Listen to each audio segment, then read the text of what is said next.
The problem is that we've got some lovely theories of learning and ways of learning, but the assessment system hasn't really changed to keep up.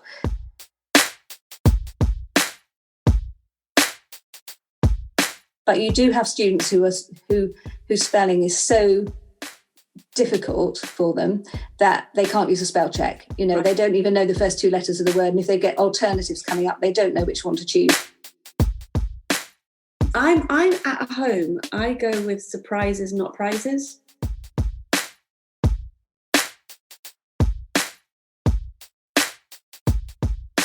I'm thinking on my feet here, so if there's any other professionals listening to me, don't shoot me. One of the things that we don't realise when we're working with an older student is it's the foundations that are missing.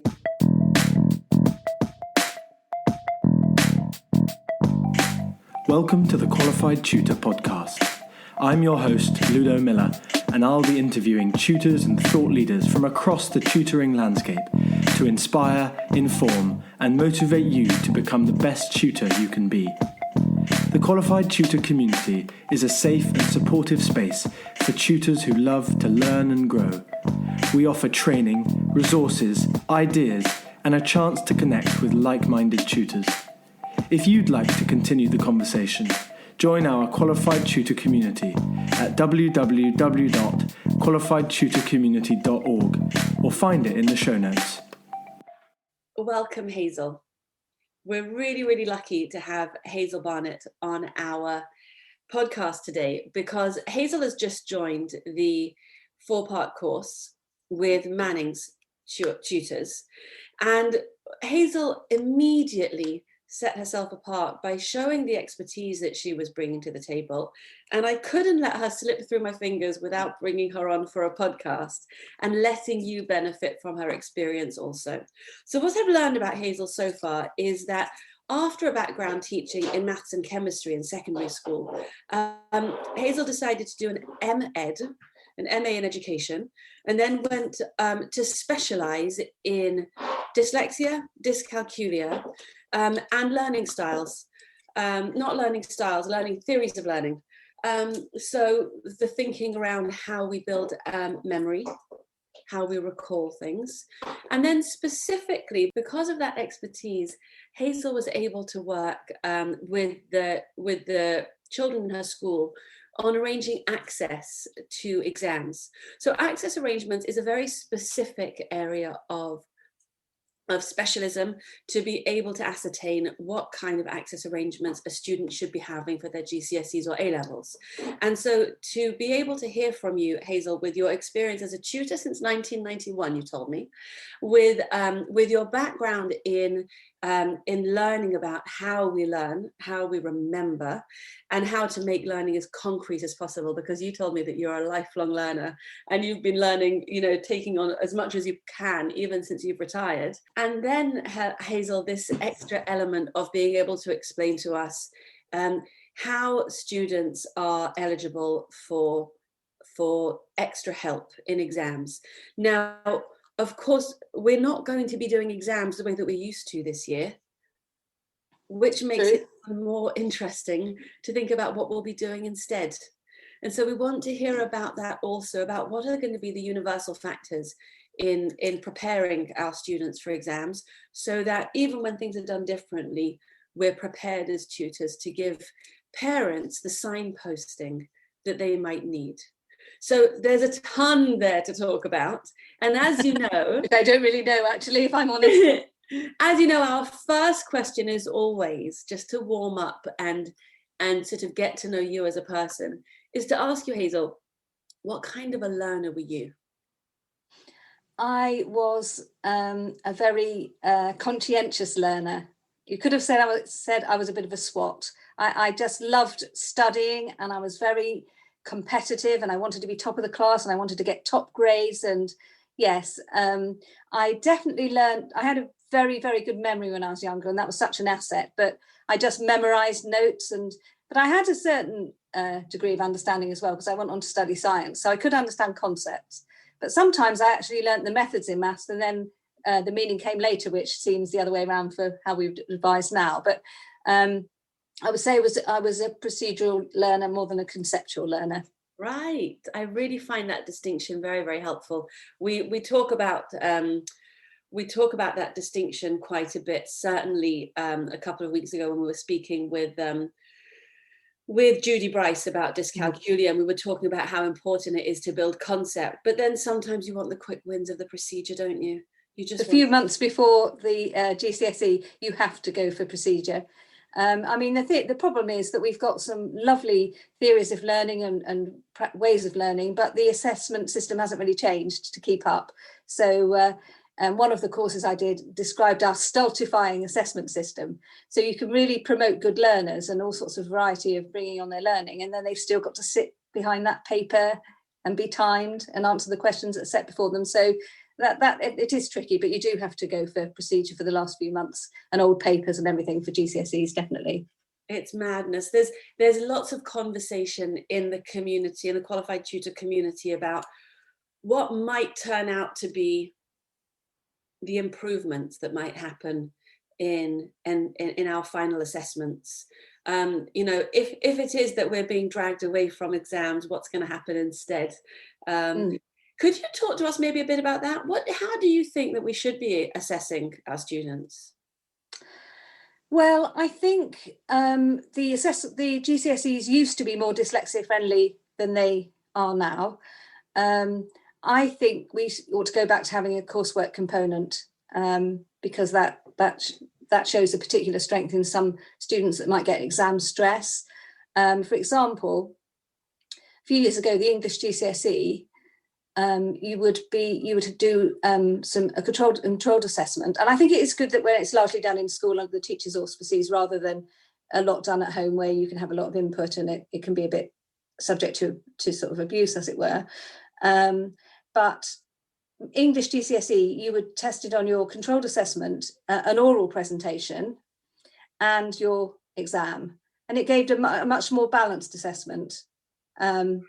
I'm not sure I'm in favour of scrapping exams altogether, because my brother-in-law is now a retired surgeon, but he obviously did his very, very clever medical exams in a timed pressure situation. And I thought, someone who can't take exam pressure, I don't think I want it operating on me. So there is a place for that to prove that you can function under pressure, but I think it needs to be broader. It would be good if I think, this going back to the old way of learning. And in fact, one of the modules I did in the M.Ed was about constructivist theories of learning. Yeah. And they started off by talking about the transmission model, which was the model of education that I was educated under. Your classroom was 30 empty vessels to be filled. And that's the transmission model. But now the constructivist model looks at the significance of prior learning, the student's personal framework of understanding, and builds on what's already there, rather than just seeing the child as an empty bucket that you just pour stuff into. So that's sort of assessment for learning, isn't it? And that's what we do as tutors all the time. We're always looking to see exactly where they're up to, find those misconceptions and those gaps and adjust them. But I actually thought that the constructivist theory was more about partnerships in learning. Oh yeah, absolutely. Socio-constructivism, yeah. Communities of learning and all of that, yes. It's all coming back to me now. I've been for so long. I need to be reminded. So let's talk about the way that you were working as a SENCO in schools and the practical guidance that you might give for somebody who was wondering whether one of their students should be having access arrangements for exams. Okay, so when I worked in the school, I worked as SENCO, Special Educational Needs Coordinator in the secondary department. And then I was so concerned that children who I could see I'd studied dyslexia at level 7, part of my master's, and I could see children who had dyslexic traits, and but they couldn't afford to pay £600 for an ed psych. So I wanted to offer them something that I could do. So I started to do assessors courses and this kind of thing, and started to assess for access arrangements. But that was when you had to have studied it at level 7, but then they raised the bar, JCQ, to say you had to do 100 hours at level 7 to be able to be a qualified access arrangements assessor, or you could be someone that had an assessment practicing certificate, or you could be an educational psychologist. So I sort of upgraded my skills. So everybody who qualified for access arrangements in our school would get them, because I was there to, you had to, if you're presenting a case for access arrangements, you've got to have background information, but you've also got to have a psychometric assessment, which means you run tests that give you standardized scores, which give you, they take into account the age of the child. So if you had a standardized score of 100, then you'd be on the 50th percentile. You'd be right in the middle of a normal curve. We did lots of statistics and this kind of thing, normal distributions.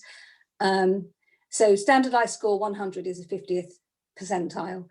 But to have to qualify for access arrangements, you have to have a standardized score below 85, right, which is the 16th percentile.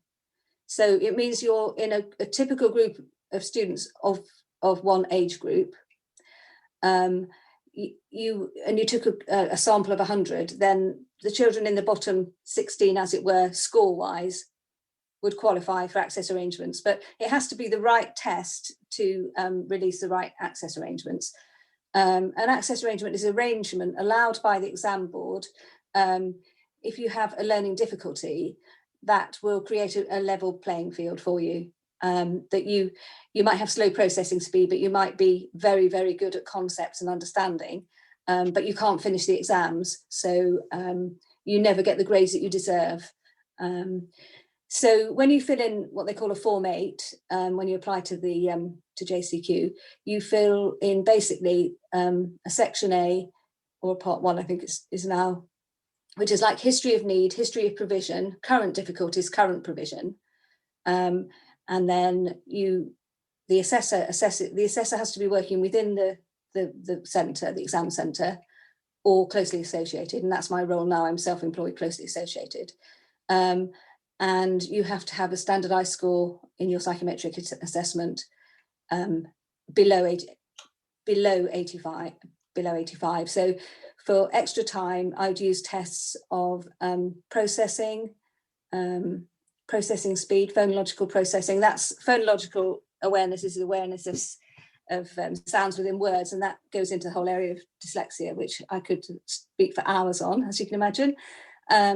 But you don't need a dyslexia assessment for access arrangements. You need scores below 85 in the relevant tests. If you're looking for dyslexia, you like the suite of tests I use. They test literacy skills, that's reading, writing, spelling, phonological processing, the awareness of sounds within words, short-term and working memory. Right. Short term is just what you remember straight away when it's said to you. Working memory is holding on to information long enough to do something with it. So that's assessed by digits forwards and digits backwards. It's really, it's an auditory memory as opposed to a visual memory. So you read out the numbers and they say it back to you, and then they have to say it back to you backwards, and that's working memory. Various processing speeds you can test. But if you were looking for dyslexia, you would also test their underlying ability, right, which could be verbal or non-verbal. And if there's a big gap between underlying ability and literacy attainment skills, that could be an indicator, although it's not a favourite model with professionals now, because you can be dyslexic and low ability. So there's more to it than just an uneven profile, you could say. That's exactly what I wanted to ask you about. In my mind, what I'm imagining is a Venn diagram. And I love Venn diagrams because I love thinking about how the various factors overlap. And it seems to me that what you will have been assessing for is to try to isolate those areas that will limit a student's ability to access the material. Absolutely. Fairly. So, but then you've got this underlying factor of ability and of a student's prior attainment. So you're looking for that lowest 16%. Then you're looking to see what might be holding them back from performing better. Yeah. Then you're seeing if you can support in some of those specific areas so that they can perform above that 16% of the lowest. Absolutely. Right. Yes, exactly. And practically, what does that do for students? Well, it really improves their confidence. And I've written a few notes down here, and one of them I wrote about learning difficulties, that obviously learning difficulties often should manifest earlier on, or should be picked up if they're there earlier on. And what I say about learning difficulties is we strengthen them by interventions, and we accommodate them by access arrangements. Oh, very good. So children who maybe have got, a dyslexic type profile and were struggling with French, they would be withdrawn from French and go to a literacy support group, and which I would run with my colleague, and we'd look at their learning profile and we would target their weak areas. For example, if they had poor working memory, we would do lots of memory training. If they were poor spellers, we do lots of spellings and phonics and stuff. But you sometimes get to the end of year 9 or year 9 and you think, I've worked really, really hard in every way on this child's spelling, but they still have got a standardized score below 85. So at that case, then you bring in the accommodations. And what do the accommodations do for a student like that? How will they factor in? It means, if you've got that low standardized score, but you also have to have bizarre spellings which don't resemble the target word, it's got a little bit more complicated, but they will qualify for a laptop with spell check enabled. Ah, very good. Or a scribe. And then will they lose points because this is another very important issue. Yes, you can lose some of your SPAG marks, spelling, punctuation and grammar. Yes, so you have to weigh one thing against another. But you can even make it even more subtle than that. You can have your spell check on, but your grammar check off on your computer. So you need some really clever technical people to prepare the laptops, make sure they're clean and there's no other information on them, and turning different aspects off for the child. And then you have to fill in a laptop cover sheet, what you've done, scribe cover sheet and all that kind of thing.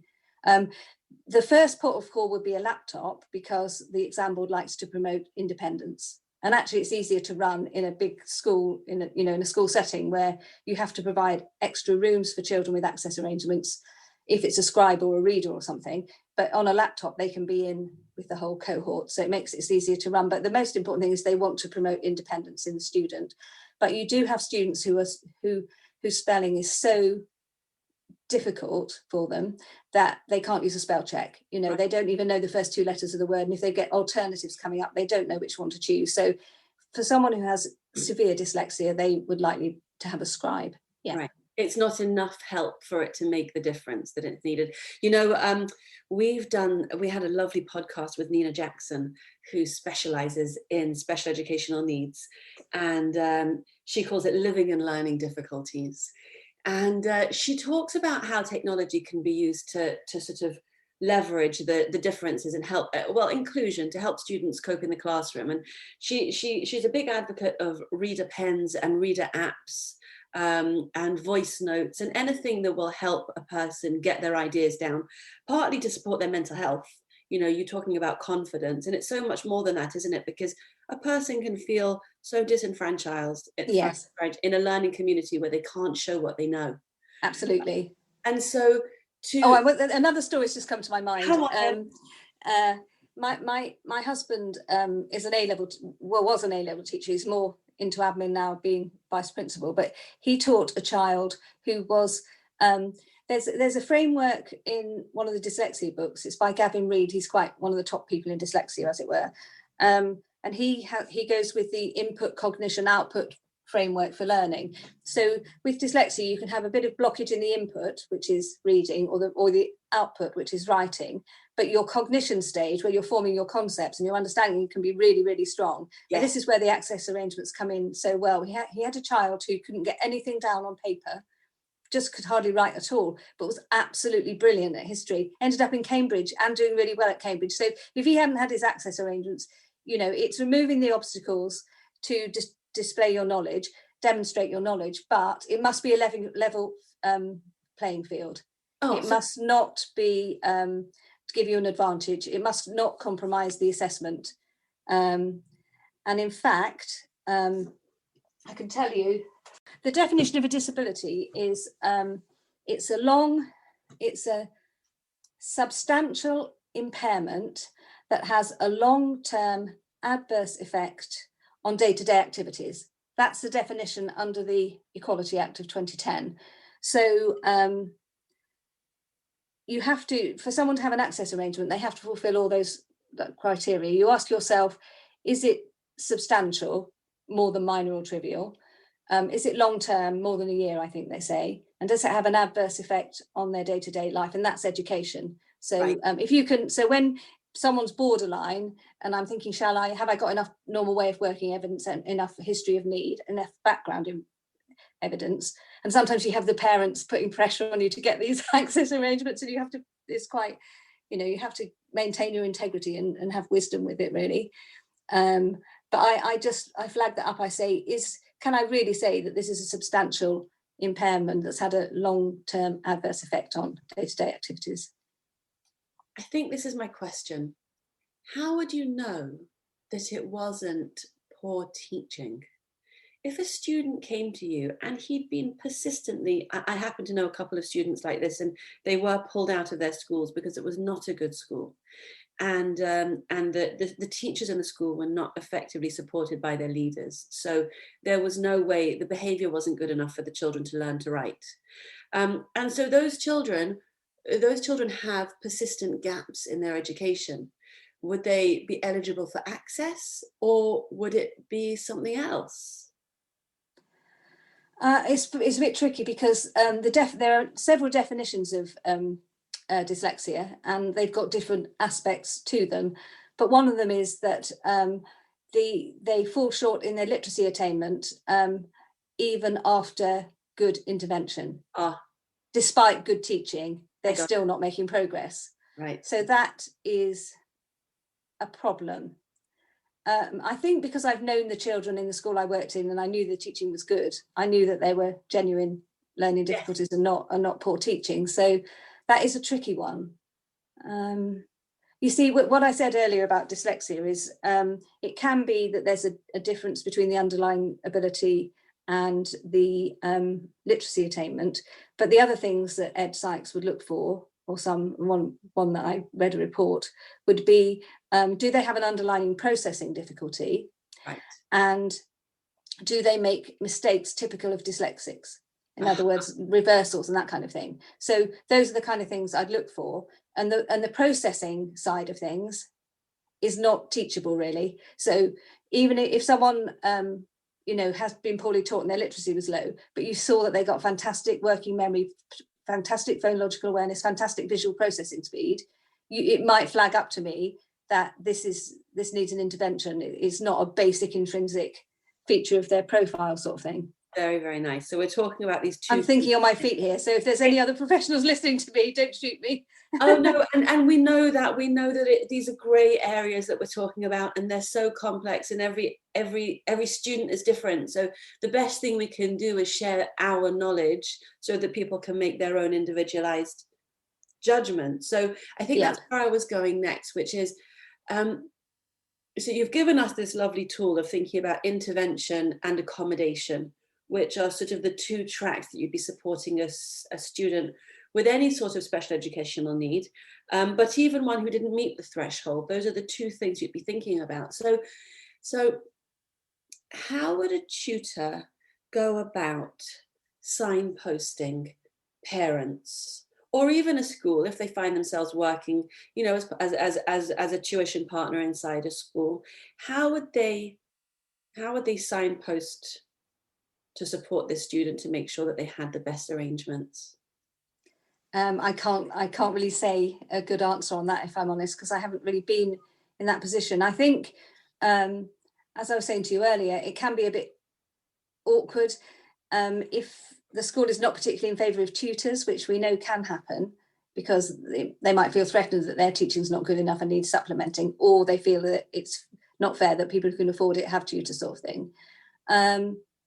I suppose that, a parent should always be able to speak to a school about their concerns, but access arrangements would, for me, when I was SENCO, would always be triggered, and now my colleague who's SENCO, she'll do that part of the job, would always be triggered by teachers' expression of concern. a long time ago, we had an expression of concern form, which they would fill in and give to me. And now I take an email as adequate, print it off and put it in the folder, and that will usually, and if I get 3 expressions of concern from teachers that the child is never finishing a test, then I would test the child.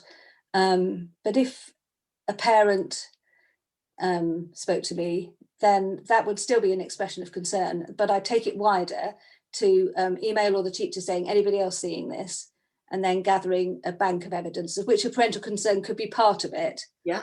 But I think in the old days that you could go and get an educational psychiatrist report with some standardised scores below 85, bring them in, and then they would take that, and that would be enough for access arrangements. But now, the reason when I do my access arrangements, I have to have the background information, because even if I get scores below 85 and there's not the normal way of working evidence, it's, and people pay for it, it's a waste of money. So if a parent thinks, I'm going to an ed psych, get the score below 85, bring it into the school, they've paid a lot of money, and then the school says, sorry, we don't have the background information, then that's wasted. And now we've got the extra thing that they really like their assessors to be working within the centre or closely associated. So how would somebody find an assessor like you, who, if they weren't working? Because what you just told me is that an expression of concern could come from the tutor to the parents and into the school, and that could trigger the kind of conversations that might make sure that this student who might have been overlooked might then get the attention that they needed. So all of those things we understand. But then if we needed to speak to a professional and there wasn't one on site, how would we find somebody with your level of expertise? Well, I would imagine that every school now has to have one. I think, when they changed the regulations to, you had to do this 100-hour course, it's called CPT3A. It's a combination of something called CCET, which is Certificate of Competence in Educational Testing, and then the 3A is Access Arrangements Assessor. I think they got lots and lots and lots of people trained up. I worked in the independent sector, so I'm not able to say what happens in the state sector, but right. Certainly I think lots of people went on that course. My husband works in an independent school. One of his staff trained up with CBT 3A. I think loads of people, they just trained lots of people up internally. But if you've got an ed psych who's got a close relationship with the centre, they can, we've got an educational psychologist who works on assessing children that I'm not able to, and more complex and going into autistic spectrum disorder. So we've got one closely associated with the centre. She could probably do the access arrangements as well, because she works with the centre. Yeah, I would imagine most schools have got some access to an educational psychologist or someone internally trained up. Yeah, fantastic. I would guess. You've named for us some of those courses, so if anybody listening wanted to go off and sort of explore this path, professional development, that's also really interesting. Thank you. Let's wrap up with one more area which you and I have spoken about before, which is study skills. Will you share with us some of your experience and expertise, please? Yes, I will. Yes. Yes, I just posted a few points how I would prepare children for exams, and we had lots of posts with different types of techniques, but I summed mine up by saying be prepared. To be as prepared as possible for an exam will reduce the stress, because you've got the confidence that you actually can cope with the stress and answer the questions that were there. So I posted some revision techniques. One thing that I've learned, and I can't remember exactly where I learned it from, but if you put your information in a different form, then it really helps you to process it, and it helps you to get it into your long-term memory. And I heard a phrase recently, and Julia said earlier that it comes from Ofsted, but I heard it through the school's partnership tutors. It says learning is a change in the long-term memory. So in all our teaching and learning, we're wanting students to get information into their long-term memory. That's right. And one way you can do this is to put it in a different form. For example, you might have some text, but you could turn it into a mind map, which of course is Tony Buzan's. Don't know about the pronunciation. That's his. He initiated that. You could make a poster. You could cut up an article and put it back together again, because that requires you to read it.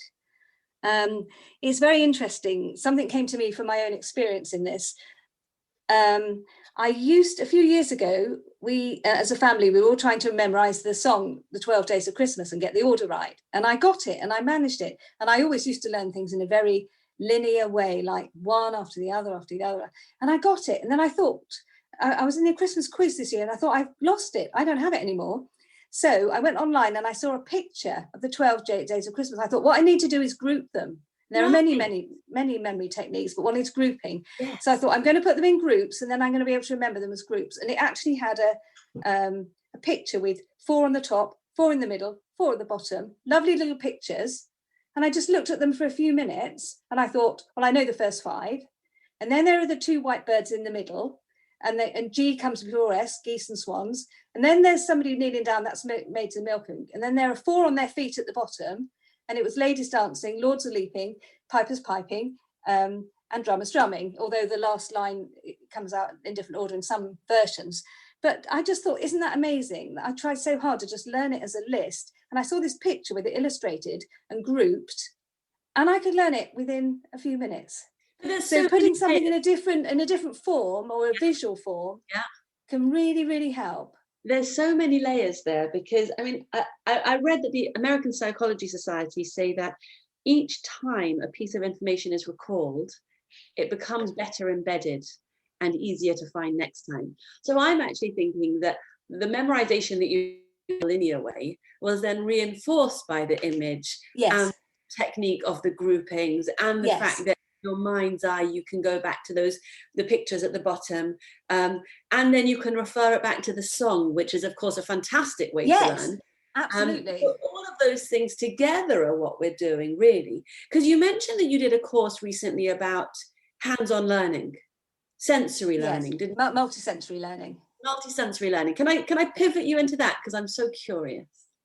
Well, I did 2 professional development courses in 2020. One was dyscalculia and maths difficulties, and one was multisensory learning. And I did all the reading, I did the assessments, I passed it. But of course, I haven't used it yet. I was basically preparing myself for wanting to be a better tutor. And I thought I really want to be a multisensory learning tutor. So it's... Wait, you've made an assumption. Why did you want to be a multisensory learning tutor? Because I'd read lots of things about how effective it was. Right. The funny thing is, the old theories on learning styles, like I used to do the VARC, visual, auditory, read, write, visual, audio, they're out of favour I've now lost your because sound. This course really spoke that there wasn't evidence for those, but very much in favour of multisensory learning. Is different because you're using your senses at the same time and you're using it in a very targeted way. Yes. So you won't be able to see this on a podcast, but I've invested in this. I've got a student at the moment, a maths student, a private student, and she finds it really, really difficult to learn her tables. And I've had students like this in the past, and I've never cracked teaching tables for children with dyslexia. Yeah. And I mean, just doing a grid and filling it in, and they're all like Judy said, it's no point in just being a rhyme, if it's got no meaning behind it. So I've invested in these. And it's called Turntables, and it's from a company called multisensorymatters.com. We're all looking it up as you speak. A very nice lady, because it didn't come through, so I had to phone her. I think it's a one-person business. She was ever so sweet. I said, I've paid on PayPal, but it hasn't arrived. She said, I'll put one in the post straight away. Oh, nice. I love those businesses. But you see, you've got the visual. Okay, and all of the 10 times table are in pink. So when I'm working again with my student, when we get back together again, I'm going to see if she gets on with these, because you've got that on one side, but you've got like the D square. Hazel, let me describe what you're showing me. It's a card with a pink border. It's a yellow card with a pink border. At the top, it says 10 times 10. And underneath, you have a 10 by 10 grid. So you're showing me an array. So I can see the quantity that 100 is represented. And I can see that it's 10 across and 10 down. So you're showing me the meaning as well as the sum. Okay. And on the other side, you've given me the answer, which I know is 100. Yes, exactly. So if you were doing your, I haven't tried these yet, but they seem to me from the principles of the course to have some promise. Oh, this is a difficult one. You're showing me 8 by 6, but what's nice about it is I can see it's a rectangle. That array that's 6 by 8 is a rectangle, isn't it? And Yes. so you'll do work with the student about, you'll show them that the square numbers 8 times 8 will make a square. In fact, I did a task on that in the maths one, where I got them to make squares. Like I gave them various numbers and they had counters to see if they can make squares with that number. So they had a worksheet with an array of numbers with the square numbers and non-square numbers. They say, take that many counters, make a square with them. I can't, it's not a square number. So that's quite a nice task. So all of these 6 times tables are blue, and the student I'm with absolutely loves colour. So that's not tried and tested, but I like the fact that there was meaning below, not just a number bond. So a number bond is the 8 and the 6 with a 8 times 6, in the middle, right? So yeah. It's illustrated, and you pick it and you pick this up. So this is supposed to be the using your sense of touch and movement. But if I had time, I could go back over all the fantastic tasks and teaching it from these 2 modules. But I've only got a vague memory of them, so I need to look at them before I could pass them on. Maybe we'll plan a workshop and we'll do that together, because I'm sure it would be so well appreciated. You know, I do pegboards. I really love when I do hands-on learning. I go through the children's toys and I grab whatever I can find. So we were doing cards today, and we were doing snakes and ladders because of Judy's suggestion. Yes. And I've got a whole stack of pegs over here. And sometimes you just make them count them just to get an idea of number in their mind, don't you? I had some time where I had we made a giant number line on the floor because I saw that my 8-year-old student didn't understand how number worked. And he'd been practicing counting to 100 because that's what the teacher did, but he'd never seen 101, and he didn't know how 111 was written. So there was all that work in just building those foundational concepts. And one of the things that we don't realize when we're working with an older student is it's the foundations that are missing. And if we can go right back there, especially, I mean, you heard how Judy said it, that she feels that the best maths teachers should be in early years. Yes. And that's what manipulatives do, isn't it? It gives us that to explore. Well, when I did the maths course with the M.Ed, we did this construct, and I think it was by an educationist called Jerome Bruner. Have you heard of him? Yes. You probably know a lot. Yeah. You probably know. It's the inactive iconic symbolic framework. Right. And we unpacked that and made lots of sort of mini frameworks, constructs out of it.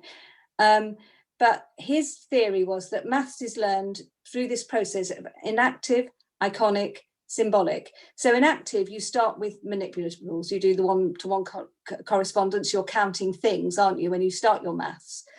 And then you go on to the iconic, which is where you might have a picture of the manipulative, or an imaginary picture in your mind, like 3 apples. You might not have the apples there, but you'd be thinking 3 apples plus 4 apples equals 7 apples, etc., etc. And then when you get up to a more sophisticated level of maths, then you're in the symbolic. And you can work with algebra, and you can abstract meaning without having concrete associations. Then. We have a but parallel. The thing is that some children still need to be in the inactive phase much higher up. And I completely agree with Judy saying, you know, I've been in maths lessons. I used lots of manipulatives and games and things when I was teaching classes. But why do we take those out so early? And I read in one of the courses, I think it was someone called Miles, I think, he said dyslexics, they do before they name. So he was really encouraging, and you know, not to put names or even, you know, the place value or anything, but get them to do before they name. And that was a powerful way of teaching them. 2 things about that. Number one is because they'll spot patterns, won't they? Yes, absolutely. So they'll know that 10 more than 26 is 36 because you've shown them 16 and 6. And they'll begin to predict patterns. And then afterwards, they'll explain why. And you have to let them take those leaps. But then the other thing is where you're quoting Bruner. So we have the way that we talk about it when we teach maths mastery is CPA, concrete, pictorial, and abstract, which is exactly what you've just I've heard described, that, yes. easier terms. Because it's based on that, yes. It's based on that, that's right, because again, apples, pictures of apples, and then the number 3. That's what we can cope with.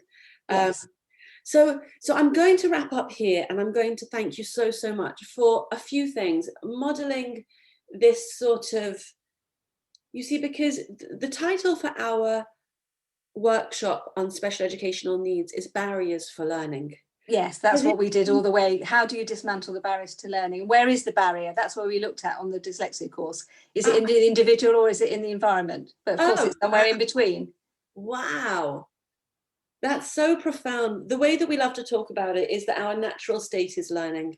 And anything that's slowing that down is a barrier that we need to plan for, either through access or through intervention. So I've learned so much from this session, and I really look forward to the next time that we get a chance to do this. I'm sure that our listeners have enjoyed it as well. And I will thank you so much. And I hope that you find the rest of the course aligned with your learning. And I hope that it makes a massive difference to lots of our students. Thanks for well, I'm so enjoying the course. I'm learning so much, and I just I'm so stimulated by being in a community of people who are passionate about education. Even though I'm quite old, I'm still passionate about seeing children learn. Thanks so much, Hazel. Thank you. Okay, see you soon then. Bye.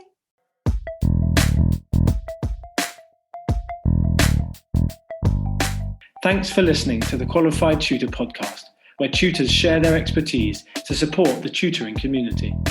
If you'd like to continue the conversation, join our Qualified Tutor community at www.qualifiedtutorcommunity.org or find it in the show notes below.